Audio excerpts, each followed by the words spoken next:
Hello everyone, welcome back to 48 Now. I'm your digital host, Tatiana White, and I'm joined today by Rocket City Dietitian Rachel Brown. How are you doing? I'm doing great. Yes, thank you so much for coming. I'm so excited you're back here again. Thank you. And so Rachel has been on the show before, back in March for National Nutrition Month, and I'm so happy she has decided to join me again for National Mental Health Awareness Month. And so with May being Mental Health Awareness Month, what we eat and how we move can have a major impact on how we feel. Rachel is here today to talk a little bit more about the powerful connection between nutrition, physical health, and mental well-being. And so since it's Mental Health Awareness Month, can you just start by telling us how nutrition and mental well-being can work together and be connected? Yes, it's definitely tied together. If you have noticed, if you have a lot of fast food one week, you probably don't feel good. Yeah. So what you eat directly affects our mood, how we feel, and our health. Yes, absolutely. And I understand, I try to always meal prep because I know if I eat too much out to eat, I'm feeling really groggy and just, yeah.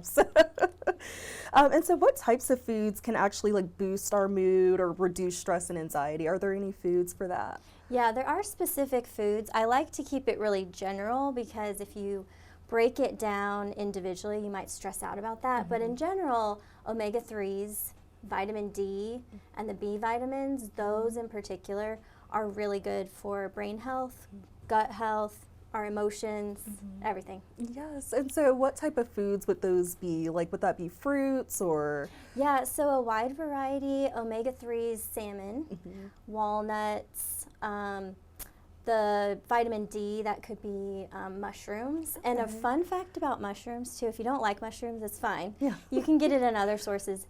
But if you put the gills side up, if you have a big mushroom and you put the gills side up to the sun, it really does increase the vitamin D content of the mushroom. Okay, so that's good to know. But a good variety of fruits and vegetables, whole grains, and the healthy fats. Awesome. Okay. And then on the flip side of that, are there any common foods or eating habits that can negatively impact your mental health? Definitely. Like we talked about earlier with the fast food over and over and over. Fast food's fine every now and then. I find that if that's part of your routine, making little changes to that. So if you're used to getting 2 fried things and a sweet drink, if you're still going to that place, maybe instead of 2 fried things, 1 fried thing and maybe a water. Yes. Yes. And so little changes like that are realistic and they can make a big impact. Awesome. And so I know last time we talked about a fast way would be those spreadsheet type of, or not spreadsheet, but the tray dinners that you make meal online. prep. Yes. Yeah. So I know you talked about I guess you can put it on a little tray some fries or potatoes and something and drizzle it and put it in the oven, and so that's a quick way. Yeah, sheet pan. Yes, sheet pan. Yes. Yeah, I know, I was like not spreadsheet, but spreadsheet, sheet pan. So yeah, like a roasted potato. Sweet potatoes are known to be very healthy. If you follow the blue zone thing, if you've heard about that, sweet potatoes was the common denominator. Awesome. So that's actually a really great thing to incorporate. It's easy to roast too. Stick it on a pan, chop them up with some, I use avocado oil because it's a higher smoke point than olive oil. Okay, so if you're baking avocado oil, which is a heart-healthy oil, you do that with some chicken or fish. Some broccoli, roasted broccoli, I love so much. Yes. And changing up the seasonings. I feel like we don't season enough. Yes. I feel like that's how people don't like their vegetables because they're not seasoning it well. So get creative with the seasoning and that'll help too. Yes, awesome. Yeah, I remember you were saying that was another alternative if you need a fast meal, so, you know. Yeah. And how important is gut health in the mental health conversation? There is definitely a gut-brain connection, and we're finding more and more with studies about that it really does impact your mental health. So gut-healthy foods, so fermented foods, kombucha is an easy way to get there if you've tried that. You can also do yogurts, fermented foods like kimchi or sauerkraut. And just incorporating that into your week is a great way to improve your gut health. Yes, and is there a way or a suggestion, I guess, for people if they haven't had that before, how they can slowly implement that into their routine? Yeah, I think trying what you like. So I like kombucha, but not everybody does. Yeah. So if you go to a place and try some, that's a way to kind of start that routine, a little bit of sauerkraut, a little bit of kimchi, I would go to a restaurant first, because usually they know how to pair it with different foods, and then you can find the way you like it and how you can incorporate that at home. Yes, that is very true. Yes. Yeah. And how does regular exercise or movement contribute to both like better physical and mental health? Yeah, so that's it. We all work together with that. It's exercise boosts our mood. It increases our endorphins, our happy hormone. And the more you do it, the more you crave it, and the easier it is to do it and to eat healthier along with it. Yes. So incorporating some type of movement into your daily routine or weekly routine. Start slow, start adding a 5-10 minute walk after you eat, even if it's just walking in place while you watch a show. Anything, any type of movement. Yes, and I love that. That's such a simple way. You know, I know a lot of people, when they think of walking, they're like, I have to walk the neighborhood and like all that. So. Right. Yeah, start low and slow. Yes. And what would you say to people who kind of feel overwhelmed about the idea of healthier eating? Like maybe mentally they have like a bad relationship with that. Like what would you say for that? Yeah, I would start realistic. So a lot of times people either go all or nothing, and being healthy is not all or nothing. It's little habits that you change. So don't make like, I'm gonna run a 10K next month.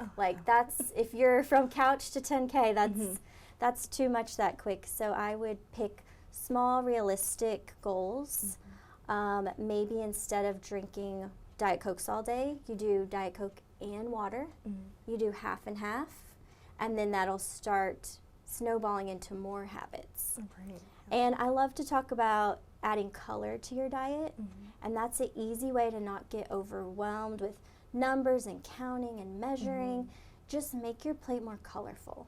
So if you're having a plate of chicken and rice, you need some color in there. So think of color, think of bell peppers, think of carrots, think of broccoli, think of something that's adding color and texture and fiber and phytonutrients that way too. Yes, absolutely. And I know you said you're a certified diabetes educator as well, so can you talk a little bit about like managing blood sugar and how that plays a role in like mood and energy and overall mental clarity? Yes, so if you have diabetes, you know high blood sugars can make you irritated. So you can be really irritated when you have high blood sugar. So doing, a little walk after meals, that helps. It's called postprandial, after eating blood sugars. So eating a meal, walking after that meal is going to help those blood sugar numbers and to stay at a lower level where you won't be as irritated. Yes. That's awesome. And are there any like myths about diabetes and mental health, or eating and living healthier and mental health, that you would like to address or anything? Yeah, the biggest one with diabetes in particular, people think if they have diabetes they can't eat bananas or they can't have white foods like potatoes and things. But you really can. It's all about balance. So balancing that out with a protein, balancing that out with movement, that way you can incorporate lots of variety and you don't have to restrict yourself in such a way. Yes, that is good, because I have heard that myth as well, and I'm like, I think you probably can if you measure it right. So, and so what are just a few like simple nutrition or wellness changes someone can make today that could improve both their physical and mental health? I think picking a new vegetable every week, new fruit or vegetable. So it's something to look forward to, adding color, adding fiber, adding flavor that's not too overwhelming, and getting daily movement.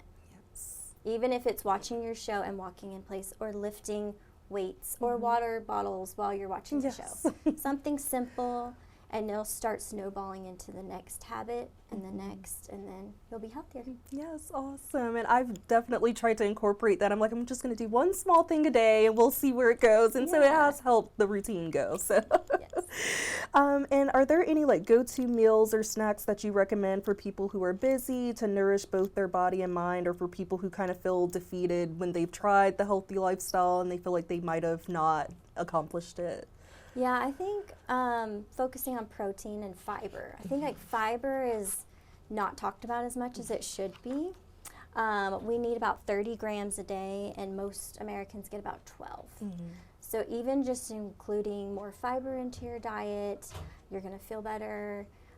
It helps cling on to the bad cholesterol in your body, the LDL, the lousy cholesterol. Yes. It helps get rid of it. So there's lots of good things with fiber. Awesome. And is there anything else you would like to share about nutrition and mental health? Anything we haven't touched on? Yeah, I think keep it simple and give yourself some credit. Don't be so hard on yourself. If you feel like you're a failure for giving up, you ate, 2 fried things and a sweet thing, it's not the end of the world. The very next meal, drink water, do some movement. You got this. Yes. And I love that one analogy you used the last time we talked. You were like, if you accidentally spill water on yourself, are you just going to keep pouring it? Or are you just...